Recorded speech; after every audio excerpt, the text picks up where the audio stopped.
Welcome to a special edition of Deeper Inside Project Democracy.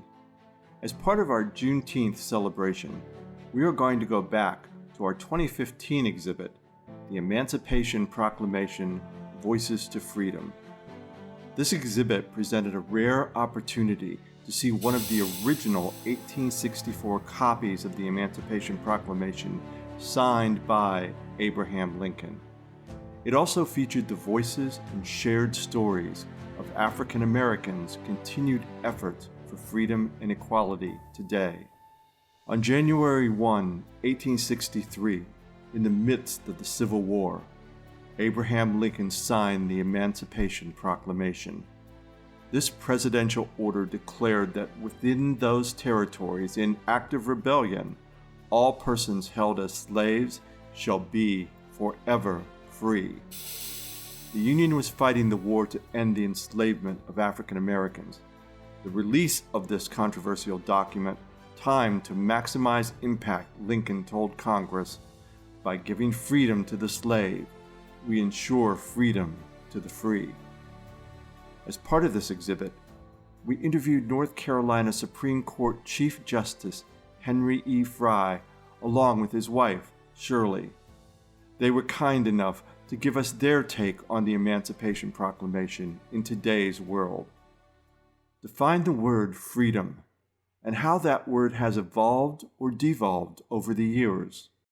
Freedom generally means the right to act in a sensible manner, at least, without being prohibited from doing that and without having restraints on you. And it's such a broad term, you have to define it. It has to be limited. Somebody said that, and I've forgotten the fellow who said it a long time ago, that freedom allows you to walk down the street and swing your arms, but not so far that you hit somebody else and knock them out. So there's a limit to it. Yeah, go ahead. I also think it means the ability to make choices. If you don't have the freedom, you don't have that ability to make choices. If there is no freedom, then you have to wait and let someone else make those suggestions for you. Can you speak about the injustice of being required to take a literacy test to vote in 1956? I didn't know I was going to have a problem with the literacy test until I got ready to take the exam. I knew that what you were supposed to do, you were supposed to be able to read and write any part of the Constitution of North Carolina, which I knew I could do, having graduated from A&T. Yes, and served really as an officer in the Air Force. But they had some questions on there about naming numbers, name this president or name this sign of the Declaration of Independence and that type thing. And I said, well, I don't have to answer those type questions. I really don't know the answers anyway. But to make a long story short, that was not good. But I was getting ready to go to law school the next week. So, and the guy knew it. That's the thing. He said, oh yeah, you're the one who's been admitted to go to law school at UNC. So that's an interesting thing. But also I had seen segregation, for example. I grew up in the South, and there was a lot of segregation and a lot of discrimination. I had very little direct contact in the sense of immediate actions, because I grew up in the South. I knew what the situation was, and I didn't push myself into situations to be insulted. And then later on, of course, as I said, when I went to the legislature, I tried to make some changes. How can we make the declarations from the Emancipation Proclamation a reality today? Well, let me say first, we have to put it sort of in context, that at the time of the Emancipation Proclamation, in most of the southern states, blacks were slaves. And so most of the blacks were slaves. I better be careful about that. There are a few who were not slaves, there are a few who were free. When you take it from that standpoint, then you've got to start with the basics. You got to free people first, and not have what should I call it? Unnecessary restraints on people's actions. Today, how can we do it? We can try to get people to work together to make this place a better world. And you can start from the family to the city to the counties and states and so forth. But it's an idea of giving freedom to people to have those choices that Shirley was talking about. It also means that you have to have trusted people. You also have to have a good leader. In order to have a good leader is one who can corral other people to follow the directions of that person. And each of us will have to develop that kind of trust in a person, be transparent about what you're doing, be as objective as you could possibly be. And with that, then you can get people to follow. That's what Martin Luther King did. And one thing I like about Abraham Lincoln, when he was attempting that, he was a good leader. You know, his advisors didn't go along with him in the beginning, but he was able to lead them in the right direction because he wanted to do what was right. How has America practiced the antithesis of the Emancipation Proclamation?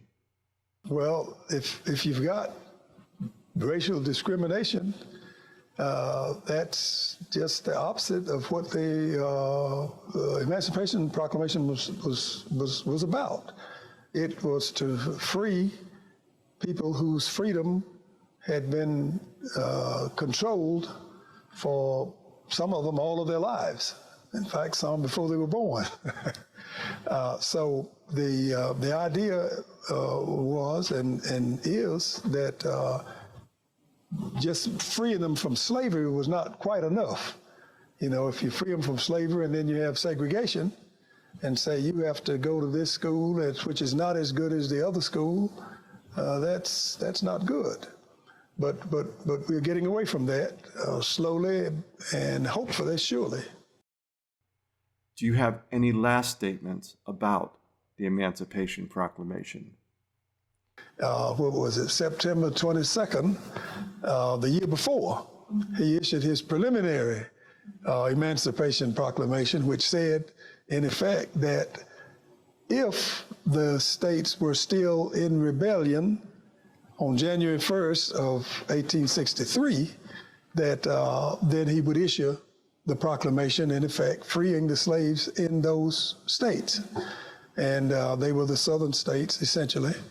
I think 8 states completely, and maybe 2 more where, like Texas and Louisiana, where it was parts of the state. And he said, in effect, that the executive branch of the United States government, including the Army and what he said, the armed forces and the naval forces, would maintain their freedom. And I thought it was a strong statement because it put the force of the United States government behind it. It changed the focus of the Civil War, didn't it? Yeah, because when the states succeeded, there were a lot of people who said, well, the question is bringing the states back into the Union.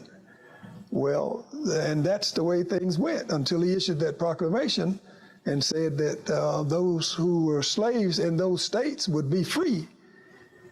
That made then made it clear that the war was also about slavery itself.